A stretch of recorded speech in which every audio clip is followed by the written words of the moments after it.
Welcome back. It's been a while. I've been busy. I went to Le Mans, had my weekend ruined because someone smashed my rear window, and I was going to film some bits, but I didn't get around to it because I was just in a terrible mood the whole time. Because I knew I'd have to drive back from Le Mans all the way back to Calais with a tarp taped to my rear window. Not ideal. Anyway, we're back. I picked up a manual kit, just manual gearbox, prop, flywheel, clutch, all that stuff, gear link shifter. Only thing I didn't get with this was a shift knob. So today's video, I'm going to be measuring this shaft here, and then we're going to go on the computer, open a CAD up, design a shifter similar to this one I got from PMC Motorsports here, because this is a chassis mounted for an E30 that I was going to put my S14. However, I'm probably going to put a Cooler Works one in there, but this will work with this gearbox. Problem is, I need to get all uprated bushes and stuff like that. So for the time being, I'm going to temporarily make one similar to this top to go on the BMW shifter. And then this is made out of Delrin, so it's a little bit more. I'm going to make it out of PLA. So, but if I make it hearty enough, it should be fine for just driving normally. So I haven't got to hold on to the spiky bit of metal. Now, yeah, I need to uprate all my bushes, because if I don't, where that's chassis mounted, it'll just flap about. So I'll grab that quick, get some measurements, and then we'll get on the computer.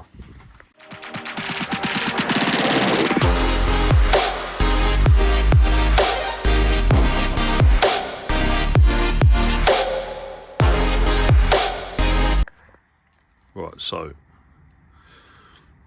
diameter 14mm, beautiful, and then height, I believe this little ring here is where the boot sits, so I'm going to come down to about just on this point here. I'm not going to worry about that bit. I'll have a look, see, 50mm. So internal, this core has to be 14 by 50. And then the PMC shifter thickness, we'll go with it because I quite like the thickness of that one. That's 35mm. And then what's the length, full length for that? Let's have a look. Ooh. Roughly 110. We'll say 110. If that's 110 to that point, and that there is, oh, you can't see anything, 75. So 110, 75. Oh my god, my maths, 35mm. So that there should be 35. Yeah.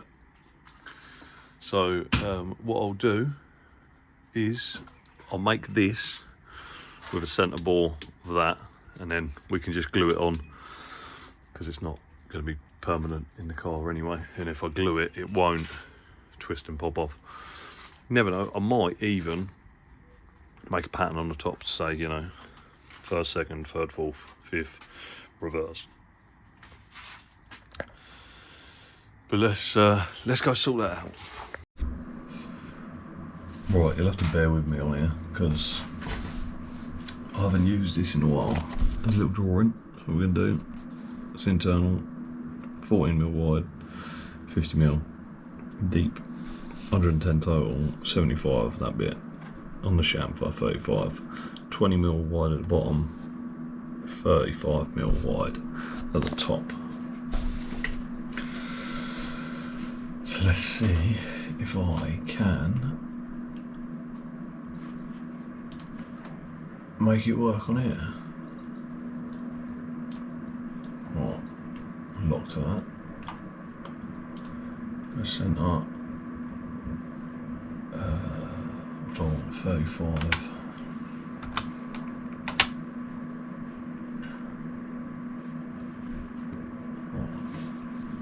If we extrude this symmetric, we want 75 there. Ooh.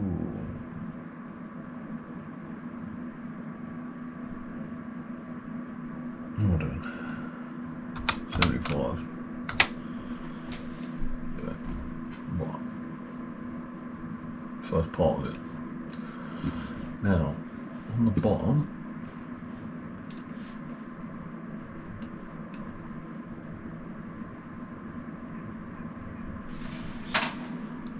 F3 lock to the base. Go centre. We want 20. Do you want 20?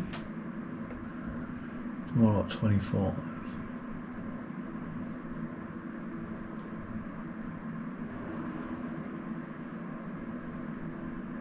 $22 would give us 4 mil, wouldn't it? And wall thickness, if it was 14 mil hole, like 20 mil, or 6 mil, 3 mil wall thickness, 22 would give us 4 mil wall thickness at the bottom. So let's go 20, let's go 24 mil.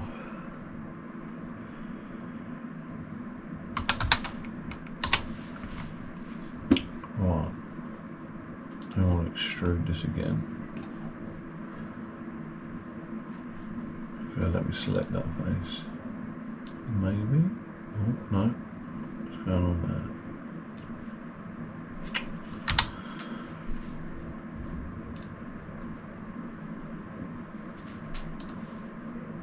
There we go.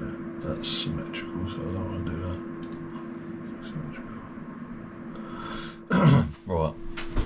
Not symmetrical. Right, I need, when I say 35, when it's 75, 35, 110.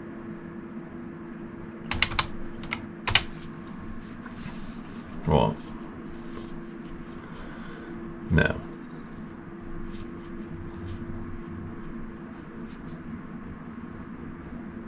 I need to come from this point here to this point here and have that as a chamfer, which I can't remember how to do. I think it might be add loft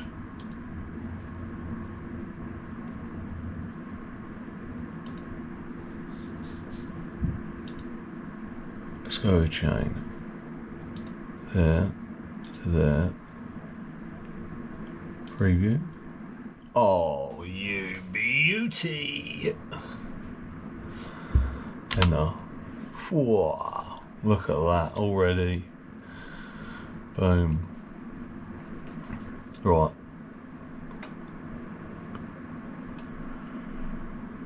What I'll then do, let's go back to draw by circle. F3 on that face.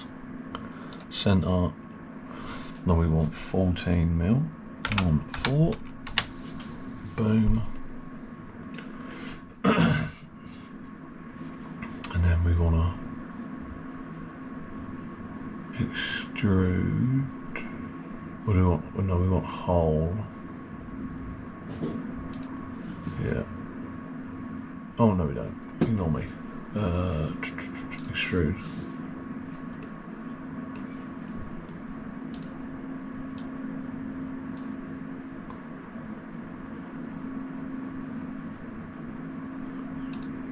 I want to cut. We want 50 mil. 50. Well.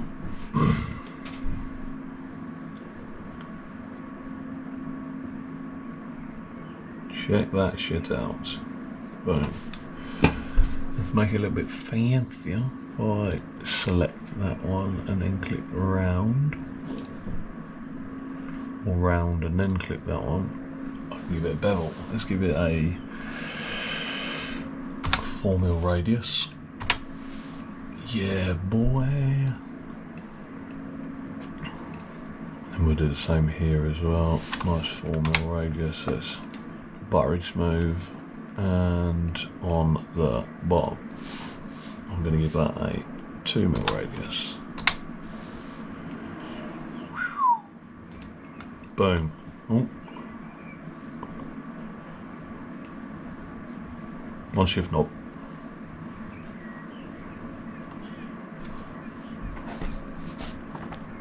That was our drawing. That's what we got. Done it in real time.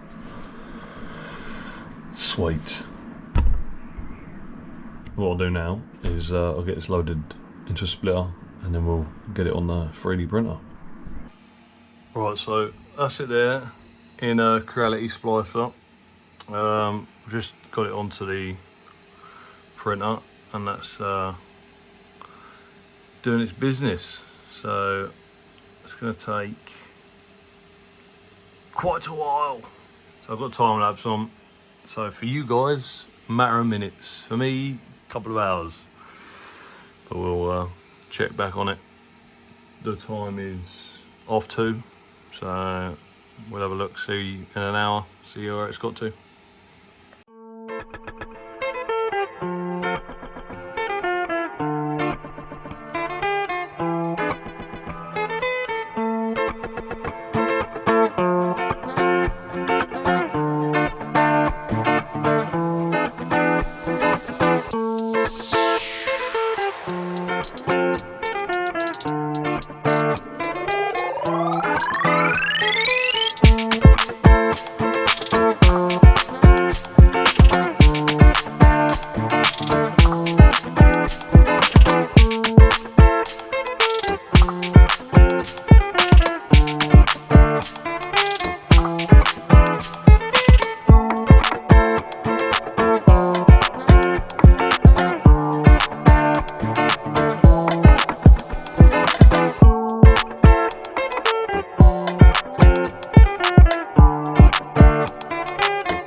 So it's printed. I've got a little bit of I ran out of PLA halfway through, so I've had to start again, but not start again, but continue it once I'd had some delivered. So we got that little line there, but that's not the end of the word. It's temporary, like I said. But yeah, so because the hole is not perfectly round and being 14mm, it's a bit tight, but that will slip on there and be nice and snug. I don't have to bond it or anything. So I'm happy with that. I may just put a ream in there, 40mm ream, because this is 13.99 on the caliper. So if it's a 0.01mm difference, it'll still be tight. I mean, if they're both the same size, you wouldn't get it on there like that anyway. So, but not too bad. So next job, it's get that bad boy in the car. Not today though, because, you know, it's getting dark.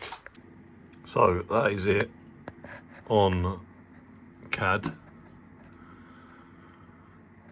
All nice and lovely. And this is in real life. So it's come out pretty decent, I think. First print on the 3D printer, so next video maybe, or maybe the video after, we'll see it installed in the car, and then give it a test. So thanks for watching, see you in the next one.